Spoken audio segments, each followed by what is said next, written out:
안녕하세요. 버블한 복덕방입니다. 구독과 좋아요, 알림 설정, 회원가입 부탁드리겠습니다. SBI 저축은행 6일부터 파킹 통장인 사이다 출입이 아니죠. 입출금 통장 금리를 연 2.7에서 2.5% 0.20포인트 인하를 했습니다.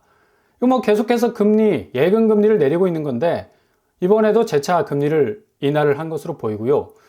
8월 그러니까 하반기가 본격적으로 시작되기 전에는 최고 3.2% 금리가 적용이 됐었어요. 그만큼 은행이 고객 유치 많이 해서 예금 금리 듬뿍 안겨주던 스탠스 완전히 이제 사라져 버렸죠. 이금융권 특히 저축은행들도 고금리 파킹 통장의 금리를 줄줄이 내리고 있다는 사실을 볼 수가 있습니다. 이금융권뿐만 아니죠. 경남은행 역시도 13종의 금리, 거의 모든 종류의 예금 상품이 아닐까라고 생각을 해볼 수가 있는데 최고 0.50포인트까지 인하를 하고 있습니다. 그리고 기업은행 역시도 6종의 금리, 여기도 거의 모든 상품에 해당된다고 봐야죠. 0.25% 일괄 인하를 하고 있어요. 부산은행 역시도 여기는 거의 한 타스를 넘어가네. 19종의 금리를 최고 0.25% 인하하고 있다는 얘기죠. 그만큼 지금 은행의 스탠스는 예금 금리 무조건 내려, 대신 대출 금리 무조건 올려, 이 간극 사이에서 발생하는 수익을 극대화하기 위한 그런 어떤 노력을 경주를 하고 있는 겁니다. 이렇게 은행권 예적금 금리 줄줄이 인하하면서 좀 전에 보신 대로 최대 0.5%까지 지금 뚝뚝 떨어져 가고 있는데 은행 예금 금리가 높다고 해서 8월까지만 해도 3, 4% 금리를 줬기 때문에 많은 고객들이 은행에다가 있는 돈, 없는 돈 끌어다가 파킹 시켜놨던 분들 많을 겁니다. 근데 이제 은행 예금 금리로 수익을 얻는다, 그런 시대는 이제 완전히 가버린 거죠. 그만큼 예금 금리가 완전히 뚝 떨어져 가고 있는데 대신에 이 대출 금리가 쭉 올라서다가 이번에 한은이 2번의 기준금리 인하하지 않았습니까? 이 영향으로 어느 정도 주담대 금리가 살짝 내려가는 추세를 보이는 것 같지만 여전히 금리는 내렸는데 어려운 은행 돈 빌리기가 지속이 되고 있어요. 실제로 은행 창구 가보면 주담대 금리 내렸다 해서 대출을 받으려 해도 이전에 금리를 동결했을 당시의 분위기 그대로 연출하고 있습니다. 굉장히 까다롭습니다. 대출 받기가. 한 분 한 분의 어떤 대출 수요에 대해서 상당히 필터링을 할 수 있는 그런 어떤 은행의 모습을 볼 수가 있다는 얘기죠. 이전에 10월 달만 해도 은행 주담대 금리가 7% 찍고 더 점프해서 뛴다, 널뛰기 한다 라는 어떤 보도까지도 나올 정도로 높아지는 대출 문턱 많이 언급이 됐었는데 최근에 한국은행 2번의 연속적인 기준금리 인하로 주담대가 좀 낮아지지 않을까라는 그런 예상들이 굉장히 많았었죠. 근데 웬걸 좀 상당히 큰 변동성이 생기게 되자 은행도 이제 주담대 금리 내리는 추사 굉장히 좀 고민에 빠질 수밖에 없고요. 어차피 또 은행이 대출금리 높여야 자기들 또 수익이 나니까 아마 공격적으로 다시 유턴해서 높일 가능성이 많습니다. 제일 지금 우려가 되는 금융시장의 불확실성. 이 불확실성이 확대가 되면 채권 금리가 상승세를 나타낼 수밖에 없는 거죠. 그만큼 채권 금리는 바로 은행채 금리에 영향을 줄 수밖에 없기 때문에 기준금리 인하 효과로 인한 대출금리 하락폭은 분명히 제한이 될 수밖에 없다는 얘기죠. 그러니까 중앙은행이 아무리 경기 부양을 위한, 그리고 또 소비 여력 진작을 위한, 또 원금 이자 갚아내는 대출 이자에 대한 어떤 그 부담감 줄여주기 위해서 2회 연속 기준금리 내렸지만 체감적으로 느낄 수 있는 그 금리 인하에 대한 그 느낌은 전혀 없다는 얘기입니다. 결국 지금 상당히 비상사태에 있는 이 대한민국 상황에서는 은행 대출 금리 인상 나비 효과가 나타날 수밖에 없다는 얘기예요. 제가 좀 전에 말씀드린 국고채 금리 상승을 하죠. 연동된 대출 이자율까지 상승을 하게 됩니다.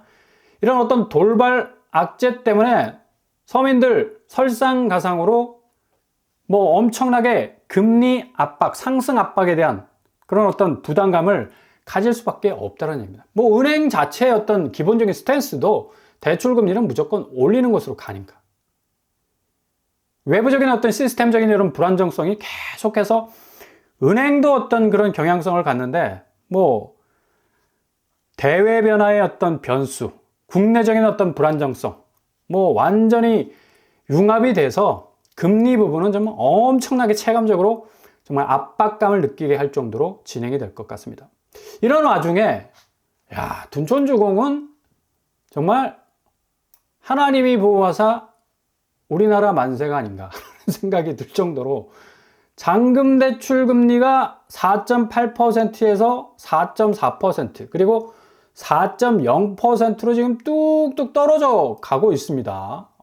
이거 뭐 상당히 둔촌주공 올림픽 팍포레오는 이 금리 혜택을 무진장 잘 받고 있는 듯한 그런 느낌이 들죠. 기준금리 연이은 인하에 금융채 금리 하락 영향을 받아서 4% 정도의 잔금대출 금리를 받게 된다라고 하는데, 단 변수는 뭐 이번 정국에 의해서 뭐 국고채 금리가 다시 혼조세를 보일 수밖에 없기 때문에 둔촌주공 역시도 4%까지 내려오는 금리 혜택을 받을 수 있을 수도 있겠지만 뭐 단기적인 것 같고요. 앞으로 또 뭐 금리 시장이 상당히 뭐 요동칠 가능성이 높아서 뭐 지켜봐야 할 대목이 있죠. 지역 농협 같은 경우는 뭐 둔촌주공 잔금대출 진출해가지고 뭐 228억 5천만 원까지 달할 정도로 대출 실적을 막 올리는 그런 현상까지도 벌어지고 있습니다. 그렇다면 둔촌주공 지금 뭐 거래가는 어느 정도 될까요? 37평에 약 20억 정도의 거래가가 나왔는데, 가만히 들여다보면 최고가가 27억까지 찍은 상태에서 11월 거래가 20억 거래가 나왔다는 얘기죠. 결국 뭐 7억 정도 뭐 떨어지는,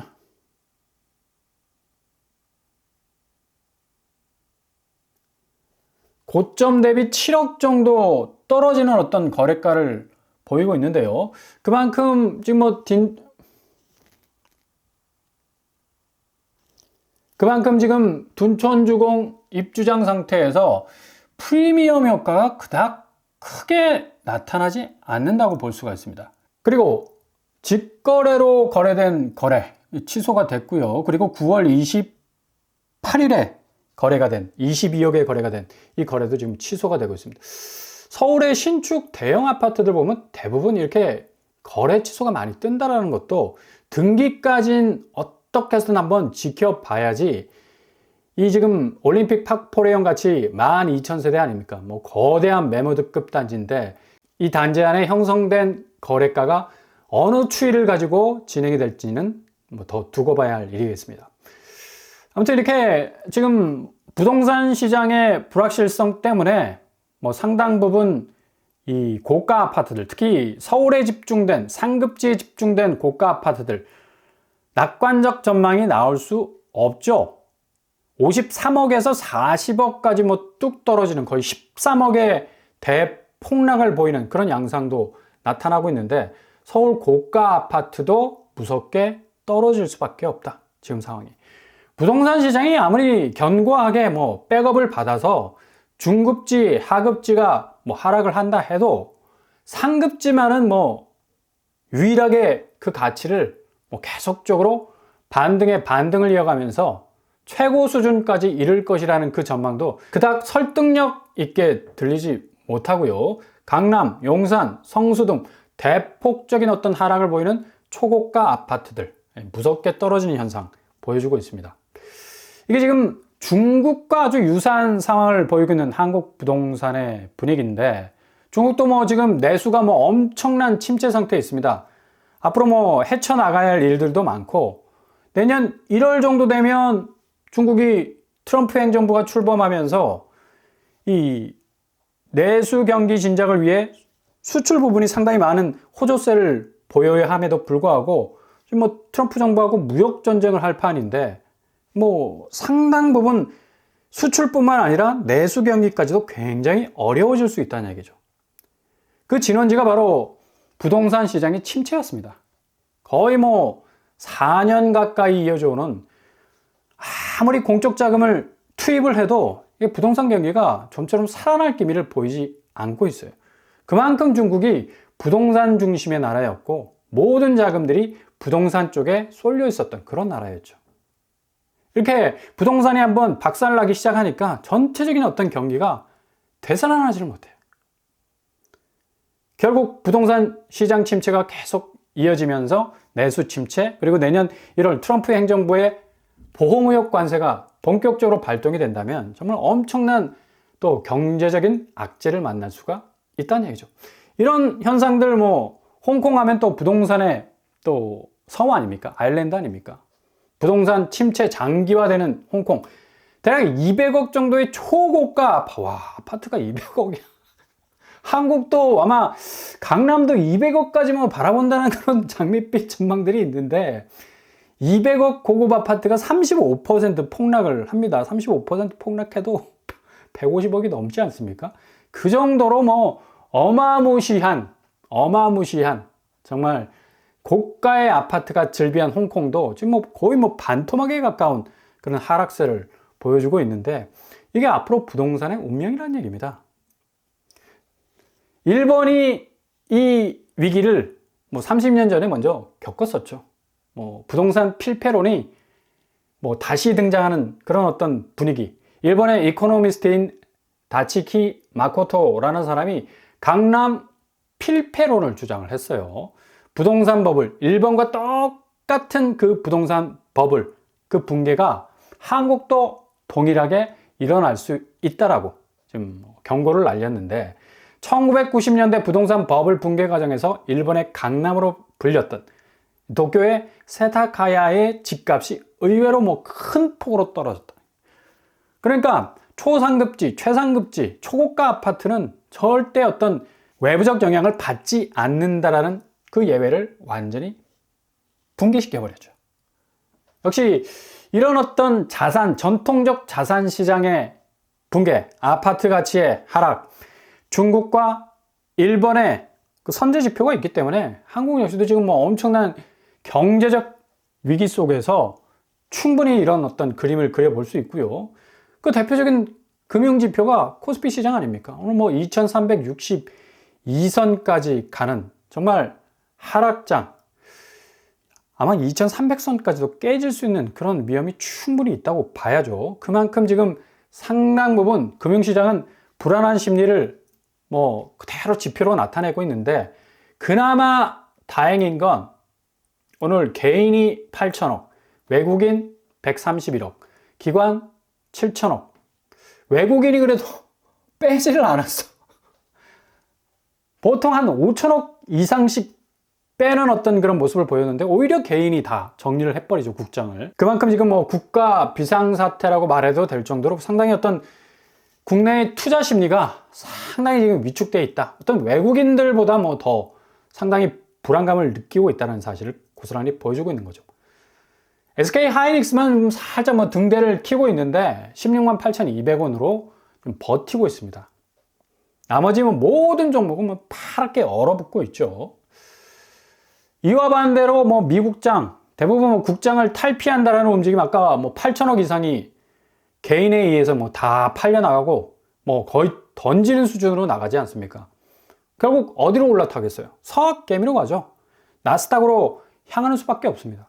그래서 지금 미국의 장세는 거의 용광로입니다, 용광로. 펄펄 끓어오르는 그런 어떤 모습을 고스란히 보여주고 있는데 대부분의 매그니피센트 세븐 종목들은 완전히 날개를 단 거고요. 애플, 엔비디아, 마이크로소프트, 아마존, 메타 등등등 살짝 보합세를 보이는 그런 어떤 경향도 있지만 하루가 다르게 주가가 오르고 있는 걸 볼 수가 있습니다. 그만큼 미국 장세 정말 부러울 정도라고 느낄 정도로 한국 장세는 초전박살이 나고 있는데 지금 이게 금리 부분도 무시 못하는 게 미국 연방준비은행 4.75, 한국은행은 요번에 더 내렸어. 그래서 3.0%. 1.75% 정도의 금리 차를 또 보이고 있어서 이거 뭐 투자자 입장에서는 한국에 랜딩 기어 내려서 착륙할 이유가 없는 거야. 그냥 뭐 우회해가지고 미국 쪽으로 그냥 고스란히 자본을 다 빼고 있다는 얘기죠. 기본적으로 차이나는 이 금리 차이 때문에 수익률에서 아무리 한국에 들어와서 진입해서 자본이 뭔가 창출을 해내려 해도 구조적으로 금리 차이가 있는데 이걸 어떻게 견디겠냐고. 결국엔 미국이 12월 마지막 기준금리 인하할까 말까. 그러나 지금 대두되고 있는 게 바로 신중론입니다. 신중론. 경제가 너무 좋아.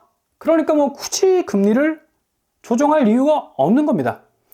인플레 예상보다 조금 높다 하지만 증시가 이렇게 폭발하고 고용지표 좋고 경제 전반적으로 뭐 톱니바퀴 착착 돌아가니까 파월이 뭐 거의 그냥 영웅 대접을 받는 거죠. 그 깐깐한 트럼프도 파월과 함께 끝까지 가겠다라는 약속까지 하고 있지 않습니까? 아무튼 미국 기준금리 동결을 선언하게 되면 한국 기준금리 연속해서 2회 내린 거 아무 소용이 없어지게 됩니다. 초반에 말씀드린 왜 은행들이 예금금리 내리고 대출금리 올리느냐? 수익성 증대를 위해서. 어찌 보면 너무나 추운 겨울이 올 수 있다는 그 불안 심리가 금융권에 쫙 깔려 있기 때문에 미리미리 대비를 하고 있는 거죠.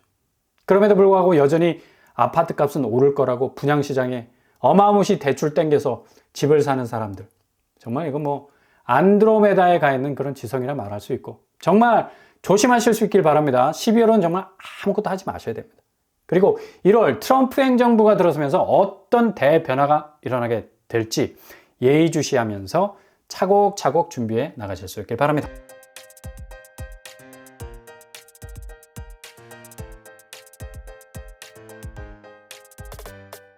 오늘의 부동산 캐리커처. 은행의 지금 스탠스는 예금금리 내리고 대출금리 올리는 스탠스로 가고 있습니다. 결국에 뭐 대출금리 중에 주담대금리 살짝 내리는 그런 모습 보였지만 이거 뭐 단기적으로 끝날 거라 말씀드렸죠.